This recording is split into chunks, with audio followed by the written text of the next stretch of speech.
Hey guys, Central Cop 321 here. Today I want to talk to you guys about scams. Uh, Most of you guys know who have been paying attention on the news have heard about the Equifax breach and security and people's identities being compromised. With that is going to bring a whole new set of things to the table. People who like to scam people, they do that as their main job. They scam people out of thousands of dollars a day and don't care because they're making their money, whether it's legal or illegal. Um, that's what they consider their job, so that's what they do.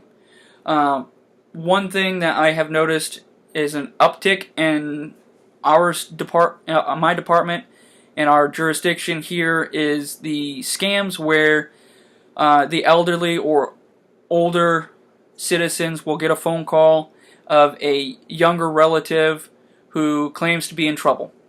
I've seen cases where the scammer called claiming to be, the grandson or a nephew of this individual and said, "Hey, I got into some trouble. I'm out of the country. Um, I need your help. Can you help?" And then they'll supposedly put on the phone their lawyer that they got down in that jurisdiction. Or they'll say, "Hey, I'm on the opposite side of the United States. I got into this trouble. This is the lawyer. He's going to get on the phone and he's going to tell you what he needs and what the process is and what kind of trouble I've gotten into." Most of the calls that I've gotten were the lawyer gets on the phone and then tells this individual, "Hey, your nephew or your grandson or your niece or your granddaughter, they were involved in a car accident which the police believe were a case of alcohol, where it'd be a DUI. They're in jail. They need bond." Usually they'll say the bond is going to be $500, or they'll say the bond is going to be $2,000, or the bond is going to be $8,000, and I need you to go to a CVS, or I need you to go to a Walgreens, or a Walmart, or whatever you have for that can do money orders, or send money electronically like Western Union, or MoneyGram. I need you to go there, and I need you to wire me money to this store here, this address. And or they will go and say, like the CVS or Walgreens, and say, "Hey, I need you to go and purchase this amount in prepaid debit card or a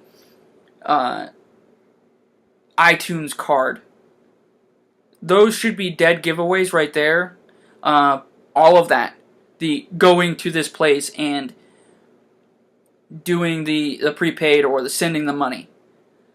If it truly is a lawyer and they're asking for your help for your grandson or your granddaughter or your niece or your nephew or your son or your daughter,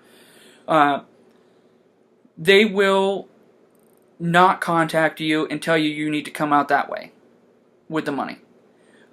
Typically what happens is the individual who is trying to get the money says, "Hey, when you get to the Walgreens or the Walmart or the CVS and you get in there and you get ready to send it, give me that phone call back and I will take you step by step to get you through this."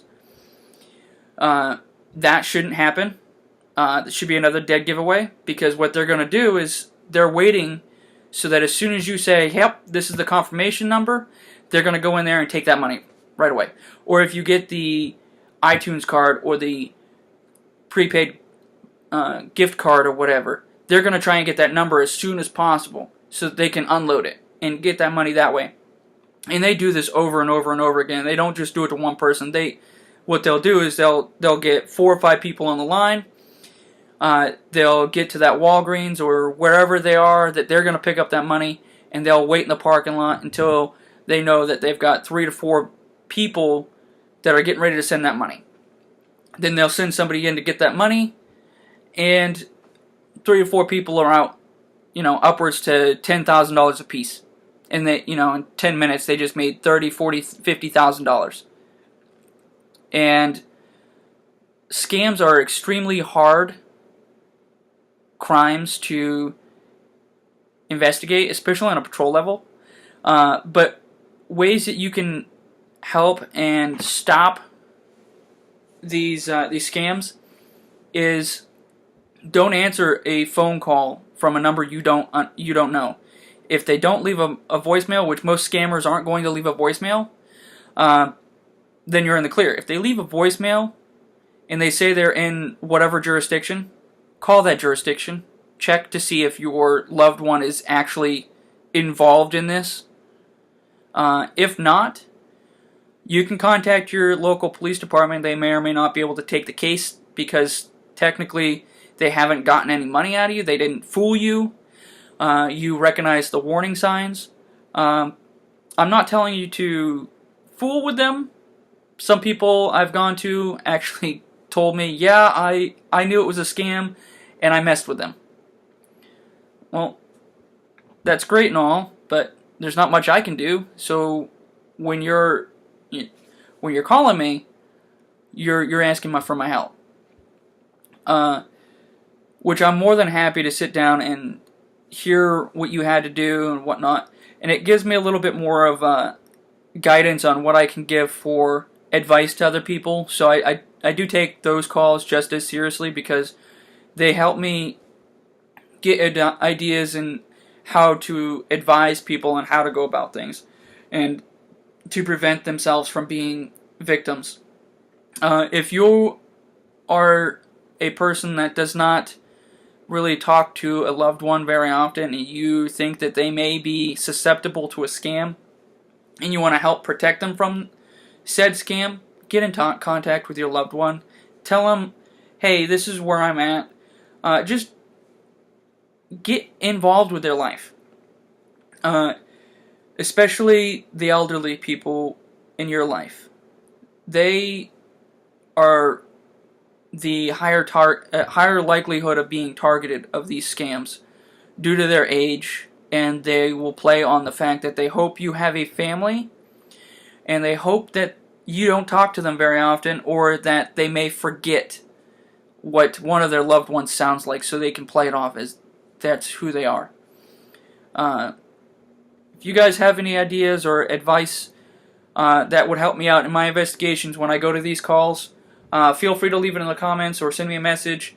If you like the video, hit the like button. If you don't, sorry, just hit the dislike button for me and tell me why.